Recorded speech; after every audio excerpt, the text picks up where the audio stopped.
നമ്മളുടെ എല്ലാവരുടെ എക്കാലത്തെയും ഫേവറേറ്റ് മൂവികളിൽ ഒന്നായിട്ടുള്ള ഹാരി പോട്ടറും അതുകൊണ്ട് തന്നെ ഫേവറേറ്റ് അനിമയിൽ ഒന്നായിട്ടുള്ള വൺ പീസ് നമ്മളുള്ള സിമിലാരിറ്റീസ് നിങ്ങൾക്ക് അറിയാമോ?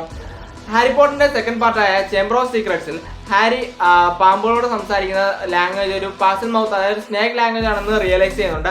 അതൊരു വളരെ റെയർ ആയിട്ടുള്ള ഒരു ടാലന്റ് ആണെന്നും ഹാരി അതിൽ തിരിച്ചറിയുന്നുണ്ട്. അതുപോലെ തന്നെ വൺ പീസ് വേൾഡിൽ ഇതിനൊക്കെ ഒരു റെയർ ടാലന്റ് ഉണ്ട്, അതായത് ഒരു മിസ്റ്റീരിയസ് വോയിസ് കേൾക്കാൻ കഴിയുക, അല്ലെങ്കിൽ അവരുമായിട്ട് കമ്മ്യൂണിക്കേറ്റ് ചെയ്യാൻ കഴിയുക. ഇത് നമ്മൾ ചില സീനുകളിൽ കണ്ടിട്ടുണ്ട്. ഒന്നെന്ന് പറയുന്നത് നമ്മൾ സുനീഷി എന്ന് പറയുന്ന ഒരു ലാർജ് ആയിട്ടുള്ള ഒരു എലിഫന്റ് ആണ്. അതിന്റെ മുകളിലാണ് മിങ്ക് ട്രൈബ് താമസിക്കുന്നത്. അവിടെ വെച്ച് സുനീഷി എന്ന് പറയുന്ന എലിഫന്റുമായിട്ട് കമ്മ്യൂണിക്കേറ്റ് ചെയ്യാൻ പറ്റുന്നത് നമ്മൾ ശ്രദ്ധിച്ചിട്ടുണ്ടായിരുന്നു. അതിൽ കമ്മ്യൂണിക്കേറ്റ് ചെയ്യാൻ പറ്റുന്ന ഒരു ചുരുക്കം 4 പേരാണുള്ളത്. ഒന്നെന്ന് പറയുന്ന റോജർ, ഒന്ന് ലൂഫി, പിന്നെ മോമനസുക്കി, പിന്നെ ഓഡൻ.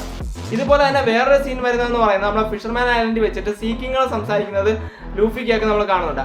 ഇങ്ങനെ സീക്കിങ് സംസാരിക്കുന്നത് കേൾക്കാനും അവരോട് കമ്മ്യൂണിക്കേറ്റ് ചെയ്യാൻ പറ്റുന്ന ഒരു 5 പേരെ മാത്രമേ അതിലെടുത്ത് പറയുന്നുള്ളൂ. എന്ന് പറയുന്നത് നമ്മുടെ ഷിറാഹോഷി, പൊസൈഡൻ, ലൂഫി, ഓഡൻ, റോജർ. ഇങ്ങനെ ഈ മിസ്റ്റീരിയസ് സൗണ്ട്, അതായത് ഈ ലിവിങ് ബീങ്സിന് മാത്രമല്ല ഈ നോൺ ലിവിങ് ബീങ്സിന് ഈ ഒരു മിസ്റ്റീരിയസ് സൗണ്ട് ഉണ്ട്. ഇതിന് വോയിസ് ഓഫ് ഓൾ തിങ്സ് എന്നാണ് ഈ ഒരു അനിമയിൽ പറയുന്നത്. ഇത് കേൾക്കാൻ കഴിയുന്നതെന്ന് പറയുന്നത് വളരെ റെയർ ആയിട്ടുള്ള ടാലന്റ് ആണ്.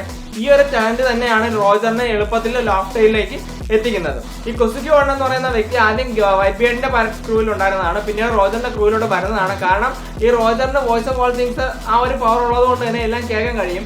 പക്ഷെ അത് ഈ ഒരു പോണോഗ്ലിഫ് എന്ന് പറയുന്ന ആ ഒരു വസ്തുവിന്റെ സൗണ്ട് കേൾക്കാം, പക്ഷെ അതിനെ ഡിസിഫർ ചെയ്യാനുള്ള ഒരു കഴിവ് നമ്മുടെ റോജറിനില്ല. അപ്പൊ ഈ ലാംഗ്വേജ് അറിയാവുന്നത് നമ്മൾ ഓടനാണ്. അതുകൊണ്ടാണ് ഓടനെയും കൊണ്ട് പോകുന്നത്.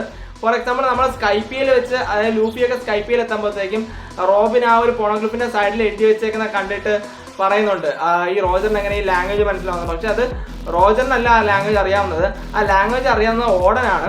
ഈ റോജർ പറഞ്ഞിട്ടാണ് ഈ ഓടൻ, അതായത് അവരവിടെ വന്ന് പോയിട്ടുണ്ടെന്നുള്ളൊരു മാർക്ക് ലീവ് ചെയ്യാൻ വേണ്ടി റോജർ പറഞ്ഞതനുസരിച്ചാണ് ഓടൻ അവിടെ ആ ഒരു കാര്യം അവിടെ സ്ക്രിബിൾ ചെയ്തെടുത്തത്. അപ്പോൾ ഇന്നത്തെ വീഡിയോ ഇത്രയേ ഉള്ളൂ. ഇതുപോലുള്ള മറ്റുള്ള വൺ പീസ് ഫൺ ഫാക്റ്റുമായിട്ട് വരുന്നവരെ ഓക്കെ, ബൈ ബൈ.